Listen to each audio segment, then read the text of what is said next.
My Lord and my God, I firmly believe that you are here, that you see me, that you hear me. I adore you with profound reverence. I ask your pardon for my sins, and the grace to make this time of prayer fruitful. My Immaculate Mother, Saint Joseph, my Father and Lord, my guardian angel, intercede for me. As we journey through this first week of Advent within the octave leading to the Immaculate Conception, you, Lord, give us an opportunity to pause. How difficult it is to pause in our fast-paced world, but how necessary, how essential it is for us to pause to regain interior peace. Without interior peace, we rush through life and we can end up becoming careless and even not noticing others. Recall the parable of the Good Samaritan. It is a parable that can teach us what happens when we rush. The man that has been beaten down by robbers is on the side of the road. A priest passes by. We can imagine the priest, clean, well-dressed, but he is rushing to celebrate Mass. He lacks interior peace because he is anxious and agitated. This is his life. He is so busy, always busy, that he always finds himself rushing, never with interior peace. When he passes by the man that has been beaten down by robbers, he does not even notice him on the side of the road. And the same happens with the Levite. We can assume that the Levite was following the priest to the church, but he is rushing even more because he knows that he won't make it on time. All that is going through his head as his heart beats fast and hard is the church. I have to get there on time. He also passes by the man who has been beaten and is lying on the side of the road, but for him the only thing that is in his range of vision at that moment is the church. I have to get there on time. Finally, we have the Samaritan. He is not rushing because he lives a well-orderly life. There is structure in his day. The time when he wakes up, the time when he has to leave the house. For this reason, he is a man who possesses interior peace. Being anxious and agitated, or having his heart beat fast and hard, is something he is not very familiar with.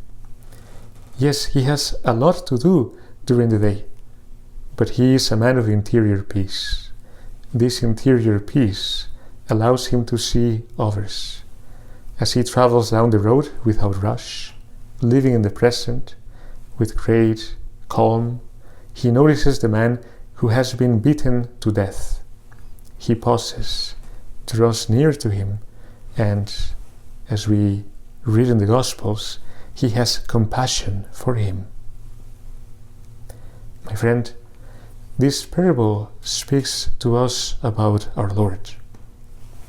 You, Jesus, are the Good Samaritan. When we see you in the Gospels, we see you possess interior peace. And for this reason, you are able to notice others, even someone who comes from behind to touch your coat. In today's Gospel, you manifest this reality well. We hear that upon reaching the shores of the Sea of Galilee, you go up the hills and sit down to rest. People come to you to be cured, and you notice them.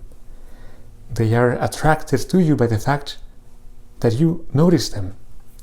One by one, you cure. And then you turn to your disciples and say, I feel sorry for all these people. They have been with me for 3 days now and have nothing to eat. I do not want to send them off hungry. They might collapse on the way.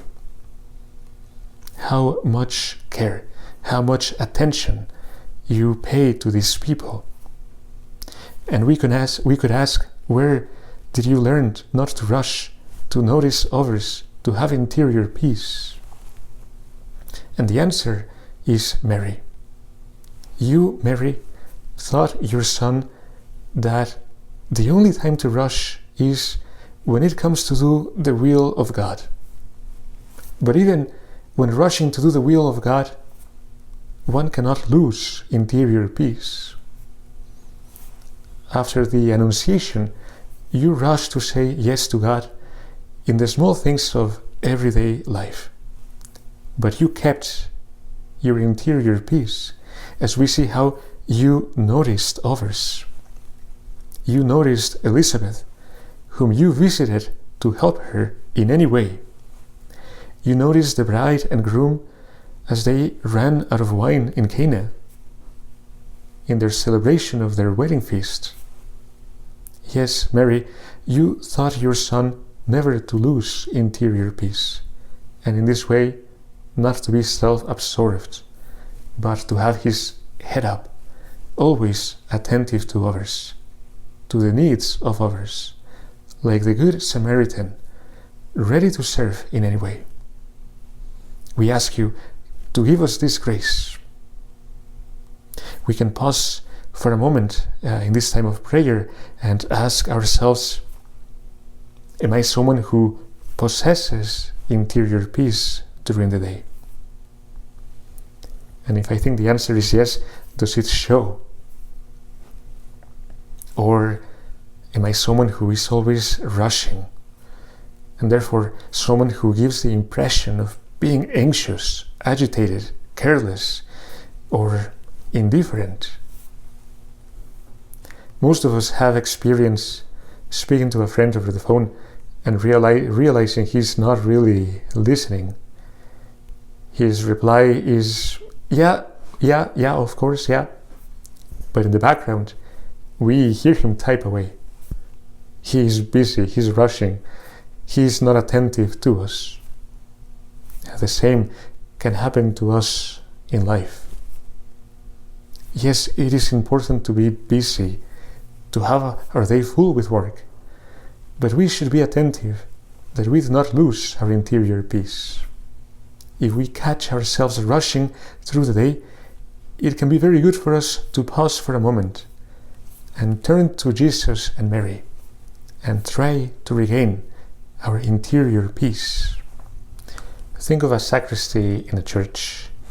The sacristy is where the vestments are prepared for the priest and the sacred vessels are organized, the wine, the hosts that are going to be used for Mass. It is also the place where the priest gets vested, as well as the altar servers. Think of the sacristy. In some sacristies, in some churches, this area can easily become a place where the level of anxiety and agitation increases quickly as the time for Mass draws near. One server is rushing to light the candles, another one trying to ask last-minute questions to the priest, another one rushing to get the coal burning for the incense. Important as all of these tasks are, the priest, at least myself, when I was working in the parish, it was so important to take a few moments before the Mass to recollect, to quiet the senses, so as to enter the divine liturgy with joy and peace. Sometimes my life, and perhaps your life, can be like the sacristy, but we can always pause and recollect so as to regain interior peace. When we do things with a heart filled with interior peace, we can inject love into what we do. And this is what we want, to do everything, no matter how small or insignificant it may seem, with a lot of love. Mary, we turn to you once more. As we enter more and more into Advent, and as we move closer to your feast of the Immaculate Conception, we ask you to teach us the way that you taught your Son, not to rush, to have interior peace, and if necessary, the grace to pause and recollect ourselves whenever we have lost it.